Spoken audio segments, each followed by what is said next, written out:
I don't think it's an exaggeration to say that we're witnessing probably the greatest change in transportation since the rise of the internal combustion engine. And obviously, that was over 100 years ago.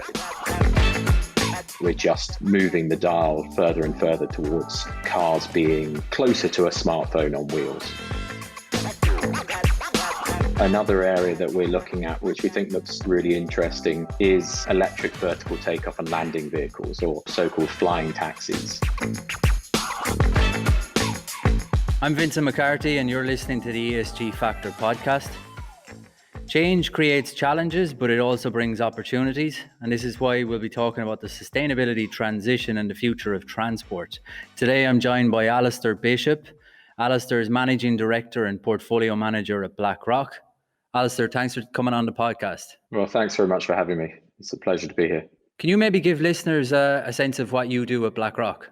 Sure. So I'm a portfolio manager within BlackRock's fundamental equities business. So I'm responsible for managing sustainable thematic equity funds, and we invest across sectors and globally. Okay. And for listeners that are wondering what thematic funds means, it's basically for investors, I suppose, that are looking to take a more concentrated position on themes that might develop over the coming years. And I think that's one of the things about sustainability, is that it is going to create opportunities across different industries and different sectors. Now, in terms of transport, our subject that we're going to be discussing today, the future of transport, part of why we're talking about it is the challenges that already exist. So obviously with the combustion engine and the greenhouse gases, the emissions, that's why we're looking at new solutions to tackle this challenge. Can you maybe elaborate a little bit on what the future of transport holds, and I suppose, first of all, the size of the challenge that exists? Sure. And I don't think it's an exaggeration to say that we're witnessing probably the greatest change in transportation since the rise of the internal combustion engine. And obviously that was over 100 years ago. So what we're really seeing is transportation's becoming cleaner, it's becoming smarter, it's becoming more connected. And then how we use all forms of mobility is also evolving. Now, to your point, what's happening here is there's partly about technological innovation, but it's also partly being driven by environmental regulation. So transportation's the second largest source of carbon dioxide emissions globally, and therefore tackling the sector's carbon footprint is going to be essential if we're going to get anywhere close to meeting global climate targets. And also, if you think at the micro level, transportation is also a really key determinant of urban air quality. And it's a pretty depressing fact that over 80% of people living in urban areas, certainly in the areas that are monitoring air quality, they're exposed to pollution levels that are in excess of World Health Organization guidelines. So that's also driving change from sort of more the regional and local level. And I would say, if you think about that as the key driver, like many other aspects of sustainability, the trends we're seeing around transportation have really been accelerated by the pandemic. And obviously, there's a lot of negatives from the virus, but one clear positive is that I think it really has provided society with a stark reminder of our fragility as a species. And it's encouraged governments globally to refocus and strengthen their commitment to fighting what, frankly, is a far greater threat to humanity, which is obviously climate change. And so, whilst we didn't necessarily see the same press last year for obvious reasons, it's worth remembering that we had a lot of climatic events. We had wildfires in California, the worst ever recorded in the state. We had severe flooding in Central Africa. We had record temperatures across many parts of the world.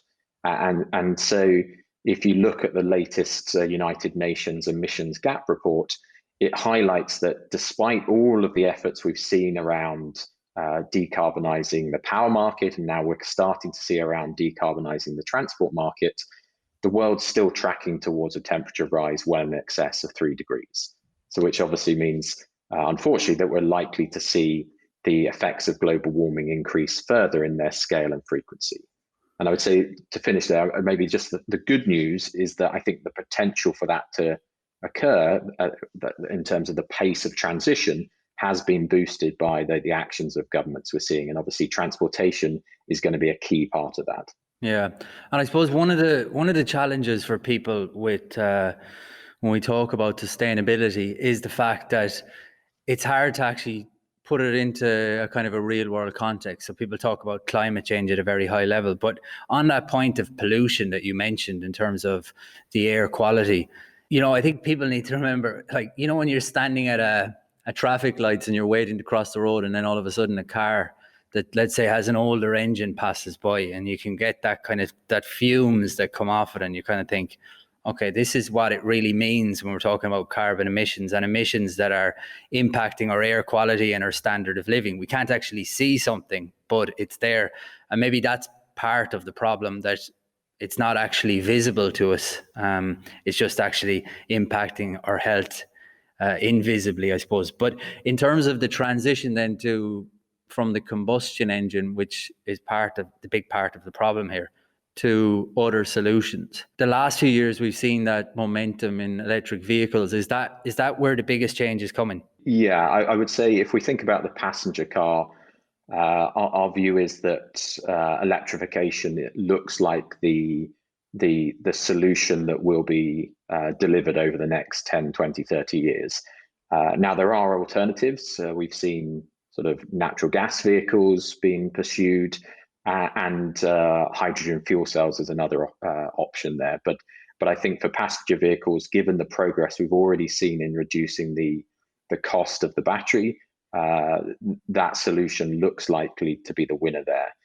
For sort of heavier transports, there's still a bit more of a battle ongoing, and it remains to be seen whether hydrogen and fuel cells or electricity is the ultimate winner through that. But either way, clearly it's about decarbonizing transportation, but both at the point of use. So as you say, if you're standing by trying to cross the road, an electric vehicle or a fuel cell vehicle, they have zero emissions at that point.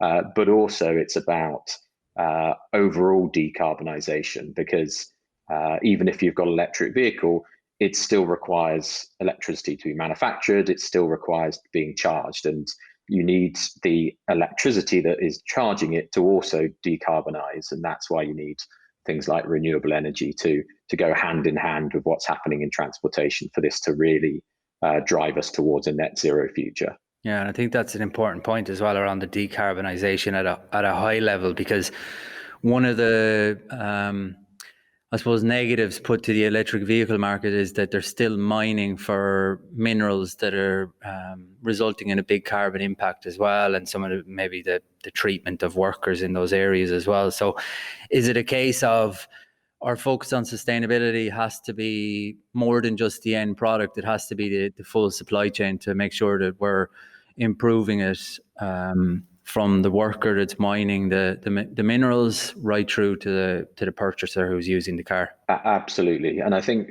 too often with sustainability, it's seen as black and white. So internal combustion engine bad, electric vehicle good. And obviously electric vehicles have a big improvement in the carbon output, and all in, if you look in Europe and you use the European power generation mix, you're talking about a 50% reduction in the carbon intensity of the car when you take into account all of the carbon that's required in its production and charging.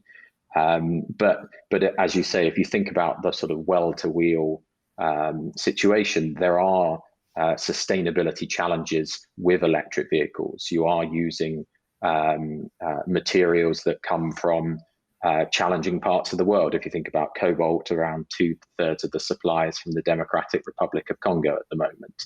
And so there is a need throughout the supply chain to ensure that that this transition is happening in a sustainable fashion with sort of high environmental, social, and governance standards. And you mentioned regulation at the start and the impact that that's having, but there's more need to be done, because I suppose we're talking about such a fundamental shift, and at a government level as well, we're talking about a rebalancing of how resources are used. So obviously the fossil fuel industry has big subsidies? Do we need to see a shift in terms of how those subsidies are used? Maybe more supports for individuals to put in the necessary facilities to be able to charge the car. So obviously it's fine buying an electric car, but if you don't have the charge station close by, you're not going to be getting anywhere. So is there a number of different factors that we need to see working together? Yeah, absolutely. And it's not necessarily sort of an either or, it's sort of all of the above that needs to happen. I mean, you mentioned the infrastructure side. I mean, I personally think that's less of a concern. It's one of the big questions that often comes to us around: is there going to be enough charging? How much of a sort of barrier to adoption is that? But if you think from a technical perspective, if we all woke up tomorrow with an electric vehicle in Europe, at least, you'd add around 10% to the region's electricity demand. So that feels like that is a manageable increase in electricity demand. Clearly, you will need investment, but given the timeline we're looking at, I think that is entirely possible. I suspect if we were doing this podcast 100 years ago, we'd be worrying about, are there going to be enough petrol stations? And so I'm somewhat of the view that if there's demand for the sort of charging points, those charging points will be invested and built. But absolutely, it still needs to happen. And then if you think about driving the adoption to electric vehicles, over the medium and long term, it will be driven by relative economics, societal pressure. But over the next, say, 3 or 4 years, like an electric vehicle is still not economically equivalent to an internal combustion engine. If you are only thinking about the financial cost, you would still go for an internal combustion engine. And that's where regulation is important to bridge that gap. The positive being, obviously, we are seeing a lot of regulation to do that. And if we look ahead, we have the European Green Deal, we have a new China 5-year plan, we have a new administration in the US. And so all of those are likely to provide additional support measures which will drive that adoption over the coming years. And then from a technology perspective, the battery costs are coming down very, very rapidly. We saw around a 80% decline in the cost of the battery over the last decade. And so at the current rate of change, we do think the electric vehicle will reach parity with the internal combustion engine by the middle of this decade. And at that point, we would expect to see a further acceleration in the rate of electric vehicle adoption. And in terms then of the rate of adoption, is there a point where you can envisage a situation where the majority of the vehicles are on the road that are electric vehicles, so that we reach a point in the future potentially where the combustion engine car is almost like a vintage model? Yeah, absolutely. So if you think of today, less than 1% of the global light vehicle fleet is currently electrified. So we've obviously got a long way to go there. And it will take some time because you have to really start shifting out the existing car fleet. And typically cars last 10 to 15 years. So there is a sort of a natural transition period. But if we think about new car sales, we think that by the end of this decade, probably sort of a third of new car sales in 2030 will be electrified. And that will continue to accelerate beyond that. So that's about a tenfold increase in the size of the electric vehicle market over this decade. And then continuing to grow beyond that. And as we go into the 2030s, that will start to rapidly sort of decarbonize and shift the underlying fleet.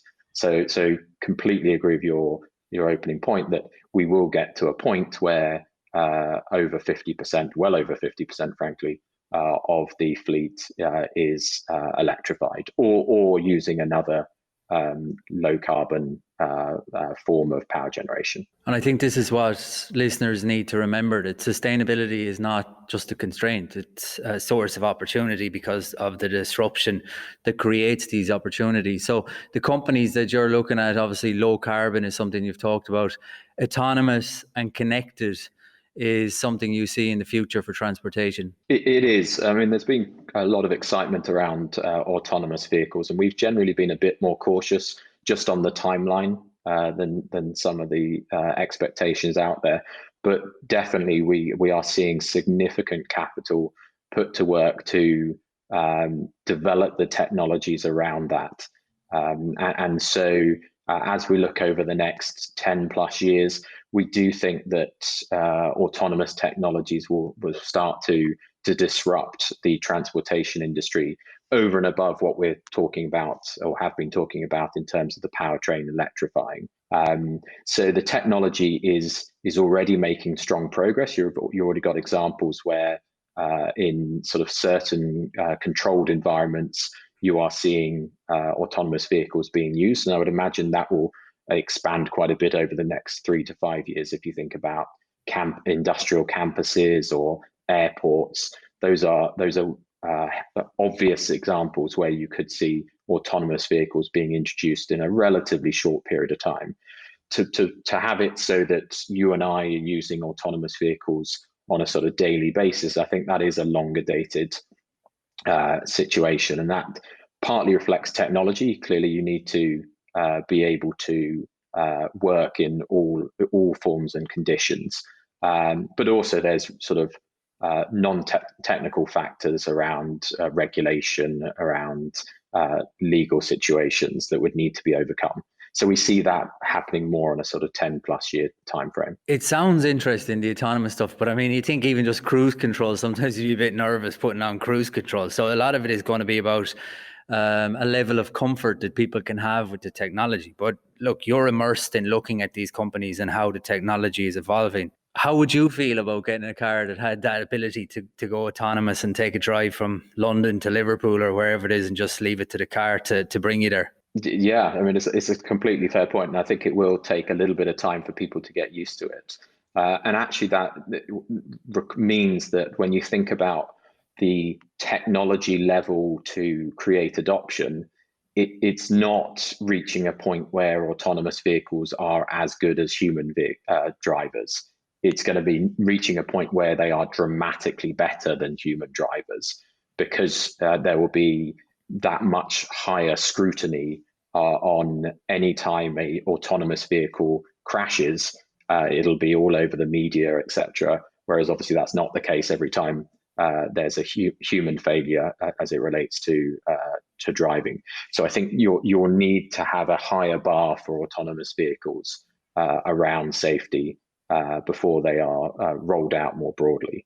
But certainly I can see myself in 10 years from now, it becoming a form of transport that you and I are starting to use. And then the connected element of it, is that basically where all of the vehicles will be connected kind of through smart technology, I guess, so that it helps from a transportation perspective with respect to traffic and those types of things? Yeah, exactly. And to some degree, it goes hand in hand with sort of advanced driving, and then ultimately fully autonomous vehicles. That if you start to create an ecosystem of connected vehicles, they can share data on things like traffic or road conditions, and that can help improve safety for everyone that's on the road. So I think that connectivity and that move towards cars being smarter and ultimately fully autonomous will very much go hand in hand. Now, to do that, you do need investments in the infrastructure. So you're likely to need the rollout of the 5G network, which is just starting to happen in many countries, because you do need to ensure that there's no sort of latency on the system. You obviously, if you think about being on a mobile phone, you can't have sort of blind spots if you're moving towards being fully autonomous. So again, it won't happen overnight, but it will happen in increments. And so if you think about, I don't know when you last purchased a car, but certainly the last car I bought, the step change in technology from the car I bought previously was pretty dramatic. And I suspect the next car I buy will again have a lot more features around connectivity, around safety. And so you'll see that with every sort of life cycle of cars, that we're just moving the dial further and further towards cars being closer to a smartphone on wheels. And I suppose that then depends on having a proper internet infrastructure. So you talked about infrastructure, and I think in Ireland, most people would be familiar with our challenges around having good Wi-Fi, and I think COVID has brought that into the mindset of most individuals because we're working from home. So it does depend on having high quality Wi-Fi, doesn't it? You do need to have a good connection network. As I said, I think 5G is generally seen as being the standard that would be workable. But even within that, you need to increase the use of sort of edge technology. So you really are reducing that latency so that a car can pick up signals almost in real time. So again, it's why you're unlikely to see mass rollout on a relatively short period of time, and this is something that will almost organically happen, I think, over the next 1 to 2 decades. And that's why we're seeing even Elon Musk pursue new ventures in the internet space, which is going to be interesting to see. But from an investment perspective, one of the things you're trying to do is make projections into the future. So you're trying to come up with a model that can foresee how disruptive this area is going to be and what it means for the companies today, and to try and effectively pick the winners. So one of the things that you've mentioned in the past is that disruption can often be underestimated. Do you have some examples on that, and what's your thinking around the disruption and the underestimation of it in this space? Yeah, so I mean, this is really at the crux of thematic investing more broadly, in that if you look through history across any sort of area of disruption, generally that disruption is underestimated by the market. Either the technology sort of emerges and fails and disappears, or if it's successful, you generally see that adoption happen at a more rapid pace than people expect. And I think there's somewhat human nature here, that it's very hard to predict a sort of a J-curve timeline accurately because you need to get that tipping point. So what you tend to see in forecasts, and we've seen this for many, many years on the renewable energy side in the power markets, consistently being underestimated, and I think we're starting to see it with electric vehicles in transportation, is that people assume that adoption happens in a sort of relatively linear fashion, so quite a straight line adoption curve. And really, that's just not how disruption happens. As said, if the technology is better, cheaper than the incumbent solution, it tends to happen very, very rapidly. And so that gap between what is typically forecast by industrial and financial participants and the reality of how disruption works is the opportunity that thematic investing is trying to capture. So yeah, as said, we've seen this in the renewable space. If you look at the International Energy Agency's forecast for renewable energy adoption, they have been revised upwards, I think, almost every year over the last 10 to 15 years, and quite meaningfully so. And that has created opportunities in some of the companies that are exposed to that market. And as said, we are obviously it's earlier stages, but we are starting to already see that happening in the electric vehicle adoption and the pace of that. And even some of the companies that have been embracing electrification are also sort of upwardly revising their forecast. And we recently had Volkswagen come out with a new capital markets day, and they talked about that by 2030 in Europe, they expect that 70% of their Volkswagen branded car sales would be electric. And that was double the forecast they made just a few years ago. So really highlighting the sort of the rapid rate of change that we're seeing in this space. Yeah, and I think for investors, the thematic approach is a sensible one, particularly if you're looking for some diversification rather than trying to pick the next best electric vehicle stock or a company that's going to benefit in some area of this transition. Thematic investing allows a more concentrated approach, but a little bit more diversification at the same time. And in terms of the pickup from clients, are you seeing more clients ask about thematic funds to express an investment view on the sustainability transition? We definitely have been. I would say it's been reasonably consistently growing for a number of years. And I think it partly relates to the the fact that it resonates with people. I mean, people, we were obviously talking about transportation, people can sort of understand what we're talking about, well, hopefully at least, and it resonates with what's happening in their lives. And that's really what thematics is tapping into it. So it's tapping into these sort of mega trends that are happening around us, be it climate change, be it technology disruption, demographic shifts. And so it's a slightly different way of investing from traditional investing, but I think it resonates with people and aligns to maybe their own thought process around how the world's evolving, and allows them to obviously allocate capital in that way. Yeah, I think that's the thing. They're able to reflect their views more in their investment portfolios with thematic funds. I've got a funny one for you. In Back to the Future, I don't know if you're a fan of the movies, but in 1985, they went forward into 2015. They had flying cars. If you were thinking about 30 years ahead, what do you think the world of transport would look like? Yeah, good question, and definitely a fan of the films. I actually started watching one of the films with my children recently, and I think it was a PG back in the day, but turns out a PG in the 80s is slightly different to a PG nowadays. So we didn't get very far in the film before I had to rapidly press the stop button. But to your question, I mean, we've talked about autonomous vehicles. I would say another area that we're looking at, which we think it's very nascent, so very early stage, but looks really interesting, and obviously is pretty close to what was being talked about in Back to the Future, is electric vertical takeoff and landing vehicles, or so-called flying taxis.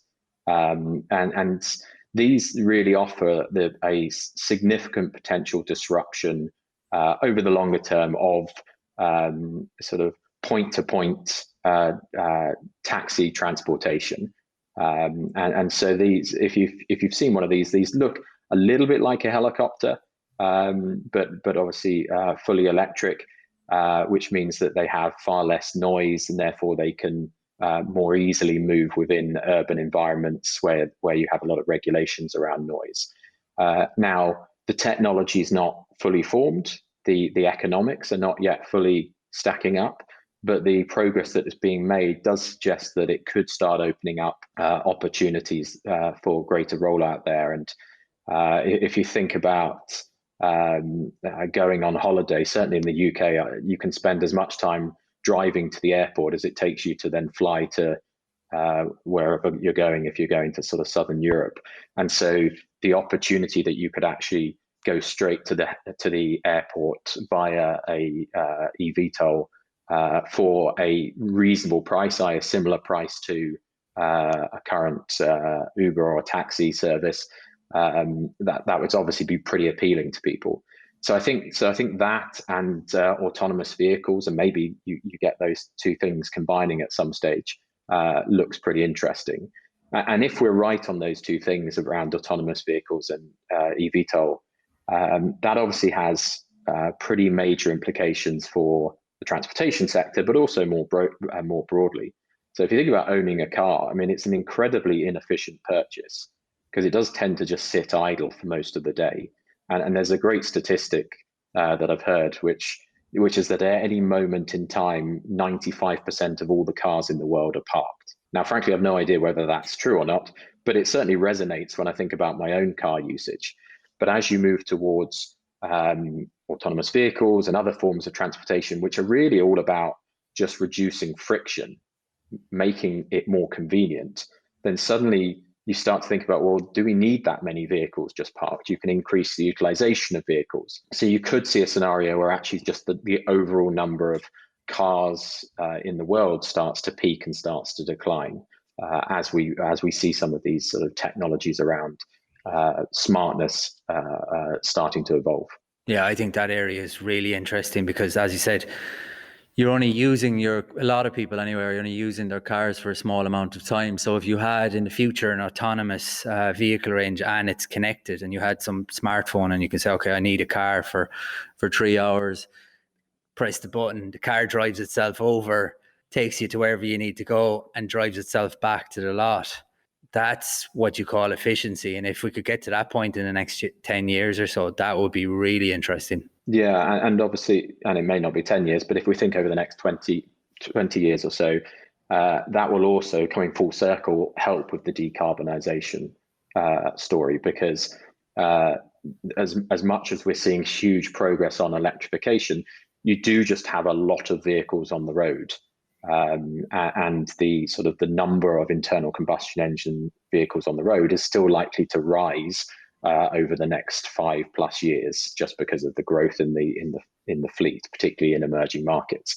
So if we start to combine that increased electrification of new car purchases with a technology that maybe starts to obsolete older vehicles, so you start to see those older vehicles taken out of the fleet perhaps earlier, obviously that will further accelerate the shift towards decarbonising transportation and sort of to a net zero future. Yeah, and I think that's an excellent point to end the discussion on, because it sums up, I think, the challenge in this area, because new combustion cars are going to continually be added to the fleet. So we need to get to a stage where that's reducing at the same time as the electric vehicle fleet is increasing. So for me, it's a really, really interesting area. And I think it's something that has the potential to connect people with the subject of sustainability and help them understand that the transition that's happening is going to have a huge impact on their lives. But also, if they're investing for the future, there's these types of things they need to understand to be part of these trends as we're going forward. So